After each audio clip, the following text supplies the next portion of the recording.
Tuesday, February 27, forever faithful to his covenant. Read Psalm 89 verses 27 to 32 and 38 to 46 and Psalm 132 verses 10 to 12. What is the Davidic covenant about? What seems to have endangered it? First of all, we read Psalm 89 verses 27 to 32. Also, I will make him my firstborn, the highest of the kings of the earth. My mercy I will keep for him forever, and my covenant shall stand firm with him. His seed also I will make to endure forever, and his throne as the days of heaven. If his sons forsake my law, and do not walk in my judgments, if they break my statutes, and do not keep my commandments, then I will punish their transgression with the rod, and their iniquity with stripes. And then verses 38 to 46. But you have cast off and abhorred, you have been furious with your anointed, you have renounced the covenant of your servant, you have profaned his crown by casting it to the ground, you have broken down all his hedges, you have brought his strongholds to ruin. All who pass by the way plunder him. He is a reproach to his neighbours. You have exalted the right hand of his adversaries, you have made all his enemies rejoice. You have also turned back the edge of his sword, and have not sustained him in the battle. You have made his glory cease, and cast his throne down to the ground. The days of his youth you have shortened. You have covered him with shame. Selah. How long, Lord, will you hide yourself forever? Will your wrath burn like fire? And then Psalm 132, verses 10 to 12. For your servant David's sake, do not turn away the face of your anointed. The Lord has sworn in truth to David. He will not turn from it. I will set upon your throne the fruit of your body. If your sons will keep my covenant and my testimony which I shall teach them, their sons also shall sit upon your throne for evermore. The Davidic covenant contains God's promise of everlasting support of David's line and prosperity of God's people. In Psalm 7, verses 5 to 16, we read, And Samuel said, Gather all Israel to Mizpah, and I will pray to the Lord for you. So they gathered together at Mizpah, drew water, and poured it out before the Lord. And they fasted that day, and said there, We have sinned against the Lord. And Samuel judged the children of Israel at Mizpah. Now, when the Philistines heard that the children of Israel had gathered together at Mizpah, the lords of the Philistines went up against Israel, and when the children of Israel heard of it, they were afraid of the Philistines. So the children of Israel said to Samuel, Do not cease to cry out to the Lord our God for us, that he may save us from the hand of the Philistines. And Samuel took a suckling lamb and offered it as a whole burnt offering to the Lord. Then Samuel cried out to the Lord for Israel, and the Lord answered him. Now, as Samuel was offering up the burnt offering, the Philistines drew near to battle against Israel. But the Lord thundered with a loud thunder upon the Philistines that day, and so confused them that they were overcome before Israel. And the men of Israel went out of Mizpah and pursued the Philistines, and drove them back as far as below Beth-kar. Then Samuel took a stone and set it up between Mizpah and Shen, and called its name Ebenezer, saying, Thus far the Lord has helped us. So the Philistines were subdued, and they did not come any more into the territory of Israel. And the hand of the Lord was against the Philistines all the days of Samuel. Then the cities which the Philistines had taken from Israel were restored to Israel, from Ekron to Gath, and Israel recovered its territory from the hands of the Philistines. Also there was peace between Israel and the Amorites. And Samuel judged Israel all the days of his life. He went from year to year on a circuit to Bethel, Gilgal, and Mizpah, and judged Israel in all those places. And Psalm 89, verses 1 to 4, I will sing of the mercies of the Lord forever. With my mouth will I make known your faithfulness to all generations, for I have said, mercy shall be built up forever. Your faithfulness you shall establish in the very heavens. I have made a covenant with my chosen. I have sworn to my servant David. Your seed I will establish forever, and build up your throne to all generations. Selah. And the same chapter, Psalm 89, verses 19 to 37. Then you spoke in a vision to your Holy One and said, I have given help to one who is mighty. I have exalted one chosen from the people.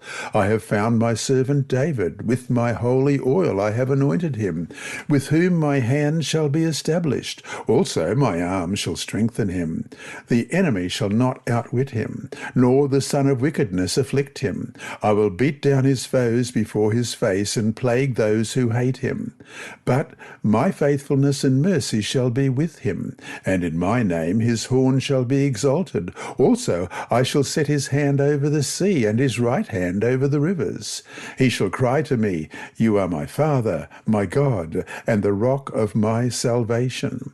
Also I'll make him my firstborn, the highest of the kings of the earth. My mercy I will keep for him forever, and my covenant shall stand firm with him. His seed also I will make to endure forever, and his throne as the days of heaven. If his sons forsake my law, and do not walk in my judgments, if they break my statutes, and do not keep my commandments, then I will punish their transgressions with the rod, and their iniquity with stripes. Nevertheless, my loving kindness I will not utterly take from him, nor allow my faithfulness to fail. My covenant I will not break, nor alter the word that has gone out of my lips. Once I have sworn by my holiness, I will not lie to David. His seed shall endure forever, and his throne as the sun before me. It shall be established forever like the moon, even like the faithful witness in the sky. And then Psalm 132, verses 12 to 18. If your sons will keep my covenant and my testimony, which I shall teach them, their sons also shall sit upon your throne forevermore. For the Lord has chosen Zion. He has desired it for his dwelling place. This is my resting place forever. Here I will dwell, for I have desired it. I will abundantly bless her provision. I will satisfy her poor with bread. I will also clothe her priests with salvation, and her saints shall shout aloud for joy. There I will make the horn of David grow. I will prepare a lamp for my anointed. His enemies I will clothe with shame, but upon himself his crown shall flourish. The permanence of the covenant was established on God's oath, solemn oath, and the king's faithfulness to God. However, even the devoted kings, such as King David, were not always faithful to the Lord. Psalm 89 laments over the harsh reality that seems to indicate that the glorious promises of the Davidic covenant have been lost. Is Israel hopelessly deserted by God? The answer, of course, is no. God's wrath is, yes, an expression of divine judgment, as we read in Psalm 38, verse 1, O Lord, do not rebuke me in your wrath, nor chasten me in your hot displeasure. And Psalm 74, verse 1, O God, why have you cast us off forever? Why does your anger smoke against the sheep of your pasture? Yet it does not last forever, because God's everlasting love forgives people's sins when people repent. However, while it lasts, God's discontent with his erring people is serious. The people feel the bitter consequences of their disobedience and realize the gravity of their sins. We read in Psalm 89, verses 38 to 46, "But you have cast off and abhorred. You have been furious with your anointed. You have renounced the covenant of your servant. You have profaned his crown by casting it to the ground. You have broken down all his hedges. You have brought his strongholds to ruin. All who pass by the way plunder him. He is a reproach to his neighbours. You have exalted the right hand of his adversaries. You have made all his enemies rejoice. You have also turned back the edge of his sword and have not sustained him in the battle. You have made his glory cease and cast his throne down to the ground. The days of his youth you have shortened. You have covered him with shame. Selah. How long, Lord, will you hide yourself forever? Will your wrath burn like fire? Yet they ask, how long? Appealing to the passing character of God's wrath, as we just read in verse 46. Renewed hope springs from new assurance in God's faithfulness to remember his grace, as we read in Psalm 89, verse 47. Remember how short my time is? For what futility have you created all the children of men? And verse 50. Remember, Lord, the reproach of your servants, how I bear in my bosom the reproach of all the many peoples. In short, although the human component of the covenant failed, the people could rest in the promise of God's unchanging purposes through the Messiah, who embodies all righteousness and salvation of Israel and of the whole world. That is, in the end, God will prevail and his eternal kingdom will be established forever, but only because of Jesus and not because of God's people. Jesus Christ is the Son of David and the Messiah, as you read in Matthew 1, verse 1, the book of the genealogy of Jesus Christ, the Son of David, the Son of Abraham, and Hebrews chapter 1, verse 8. Your throne, O God, is forever and ever. A scepter of righteousness is the scepter of your kingdom. He is called the firstborn over all creation in Colossians 1:15, alluding to Psalm 89:27, which calls David, who was a type of Christ, God's firstborn. Also, I will make him my firstborn, the highest of the kings of the earth. Clearly, the title firstborn does not express David's biological status, because David was the 8th child of his parents, as we read in 1 Samuel 16, verses 10 to 11. Thus Jesse made 7 of his sons pass before Samuel, and Samuel said to Jesse, "The Lord has not chosen these." And Samuel said to Jesse, "Are all the young men here?"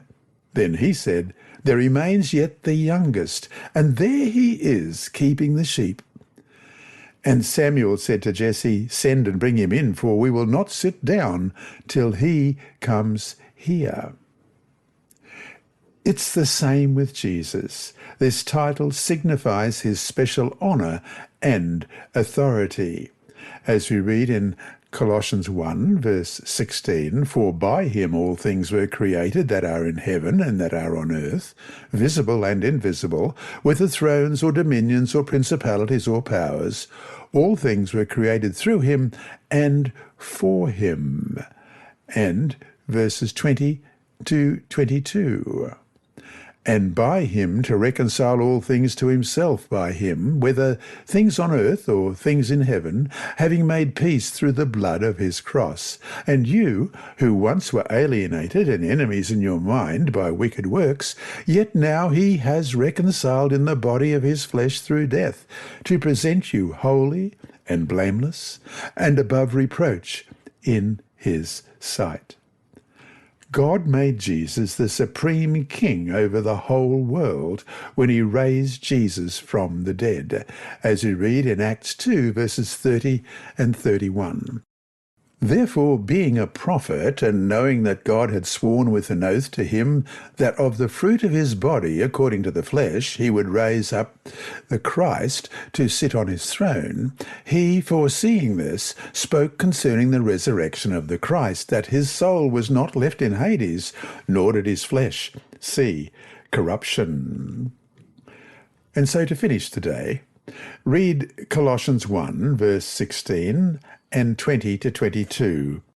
And so we'll read that again, Colossians 1, verse 16. For by him all things were created that are in heaven and that are on earth, visible and invisible, whether thrones or dominions or principalities or powers.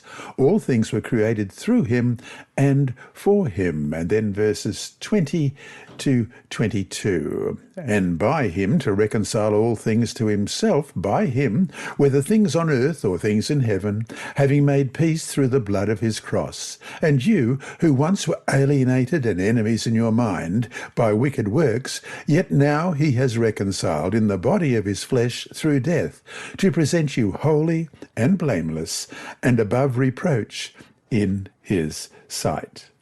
What do these verses teach us about who Jesus was and what he has done for us?